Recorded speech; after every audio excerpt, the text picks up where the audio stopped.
Hello everyone, আমি সঞ্চিতা। আমার চ্যানেলে আবারও আপনাদেরকে অনেক অনেক ওয়েলকাম জানাচ্ছি। আশা করছি আপনারা সকলেই ভালো আছেন ও সুস্থ আছেন। আমার সংসার জীবনের আরও একটি পর্ব আজ। সকাল সকাল ঘুম থেকে উঠে মনটা ছিল আজ বড্ড খারাপ। উদাস মনে ঘরের কাজগুলো করছিলাম।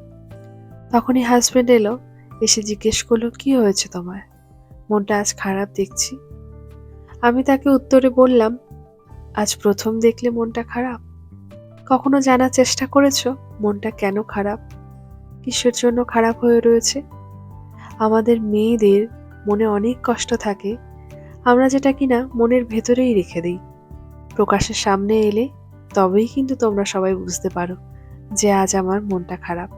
আর সেই মন খারাপের থেকেও অনেক বেশি কিছু মনের মধ্যে কিন্তু চাপাই রেখে দিই। তখন আমাকে জিজ্ঞেস করলো, কি চাইছো তুমি? আমি বললাম, আমরা কি চাইতে পারি বলো তো?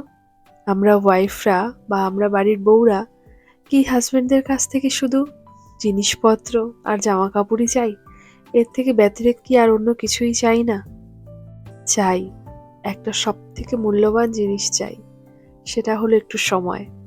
একসাথে বসে গল্প করব, নীরবে কিছুটা সময় একসাথে কাটাবো, পুরোনো দিনের অনেক কথা তুলে ধরবো, আর ভবিষ্যৎটা একসাথে ভাববো বসে। সেই সময়টুকুই আমি চাই। সারা সপ্তাহ জুড়ে কাজের ব্যস্ততায় যেরকম তুমি থাকো, সারা সপ্তাহ জুড়ে সংসারের কাজের মধ্যে কিন্তু আমিও লুকিয়ে থাকি। নিজেকে বের করার সময়টা শুধু তখনই পাই যখন ছুটির দিনগুলো আসে। সেই দুটো দিন একসাথে একটু কাটাতে চাই, একটু কথা বলতে চাই। কথা না বলতে না বলতে এমন হয়ে গেছি যে নিজের গলার আওয়াজটাই আর শুনতে পাই না। এতটাই এখন কম কথা হয়। বাচ্চাটা আসার জন্য তাকে নিয়েই এখন ব্যস্ত থাকা আমার। তাকে নিয়েই আমার গল্প চলে। কিন্তু মাঝে মাঝে মনে হয় কোথাও যেন আমরা হারিয়ে গেছি। ফেলে আসা দিনগুলো বারে বারে নিজেকে মনে করিয়ে দেয় কত কথা রেখেছিলাম আমরা দুজন দুজনার জন্য, কত কথা দিয়েছিলাম আমরা, ভবিষ্যৎটা কিভাবে কাটাবো আমরা, সেটাই ভেবেছিলাম। আমার মনে হয় জীবনে টাকা পয়সার গুরুত্বটা সত্যিই অনেকটাই বেশি, কিন্তু সব থেকে বেশি কাছের মানুষটি যদি আপনাকে সত্যি একটু সময় দিতে পারে। মনে কি পড়ে তোমার, একদিন হঠাৎ করে ফেসবুক স্ক্রোল করতে করতে তোমার কাছে একটা ছবি এলো। ছবিটি দেখেই আমি পাশে বসেছিলাম, তুমি আমাকে বললে, ছবিটা দেখেছো, কত ভালো লাগছে। ছবিটার মধ্যে ছিল খুব বয়স্ক দুজন বৃদ্ধ বৃদ্ধা, ওরা দুজনে মিলে শহরটা ঘুরে বেড়াচ্ছে। তাদেরই ছবি ছিল, তারা দুজনে মিলে একসাথে কিছুটা সময় কাটালো, সেটারই ছবি দেখেছিলাম আমরা দুজন। কিন্তু আমরা যে ছবিটা দেখেছি তার পেছনে রয়েছে এক গভীর ভালোবাসা। সেটা কখনো এই বয়স হয়ে যাওয়ার পরে আসেনি। এই গভীর ভালোবাসা যেটা আমরা সকলে দেখছি, সেটা কিন্তু এই শুরুটা এই বয়স্ককালেই নয়। সেটা শুরুটা হয়েছিল যবে থেকে দুজন দুজনাকে চিনেছে। সেই জন্যই তো বলি, একসাথে সময় কাটানোটা সত্যিই ভীষণ জরুরি। একে অপরকে তাহলে আরো বেশি চেনা যায়।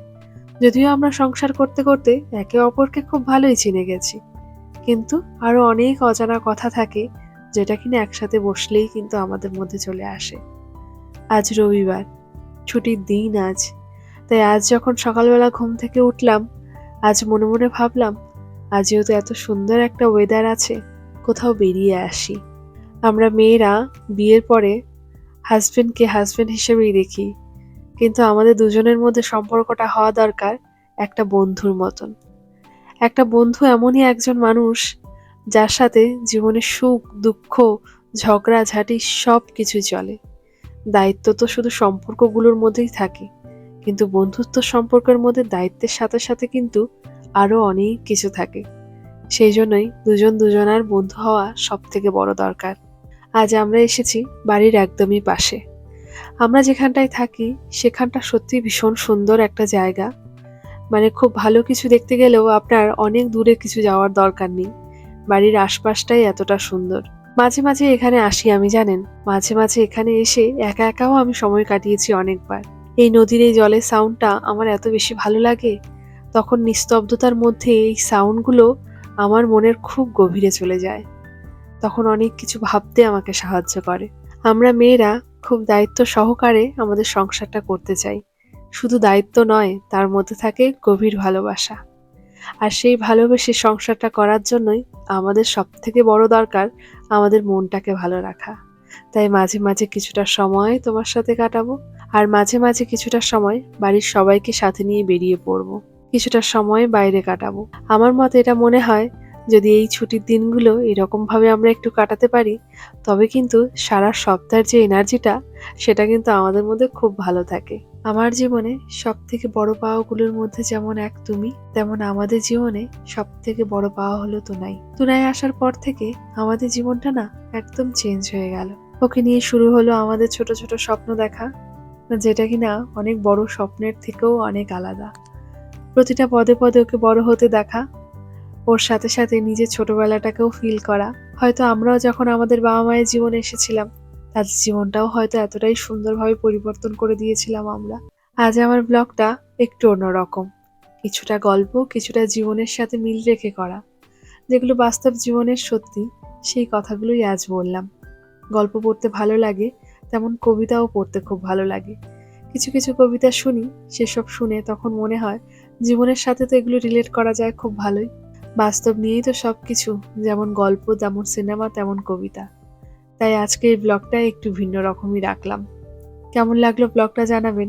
আমার মতন এমন কি কেউ আছেন যাদের মাঝে মাঝে একদম ছোট বাচ্চাদের মতন হয়ে যেতে ইচ্ছে করে? এই যেমনটা ভিডিওতে প্রথমে দেখিয়েছিলাম, 2-3 জন বন্ধুরা মিলে এসে কি সুন্দরভাবে স্নান করছিল।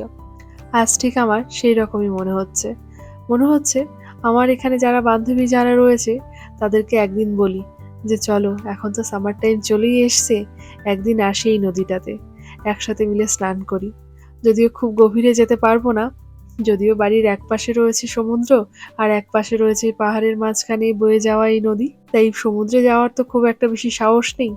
কিন্তু এই নদীতে এই কম জলের মধ্যে স্নান করার কিন্তু সাহসটা আমার মধ্যেই আছে। যেহেতু সাঁতার পারি না, হয়তো ভয়টা সেই জন্যই বেশি। আজ তবে আমার ব্লগটাও এখানে এন্ড করলাম। দেখা হচ্ছে আপনাদের সাথে নেক্সট ব্লগটি নিয়ে। ভালো থাকবেন সবাই, সুস্থ থাকবেন, সাবধানে থাকবেন। দেখা হচ্ছে খুব শিগগিরই পরের পর্বটি নিয়ে। Bye bye.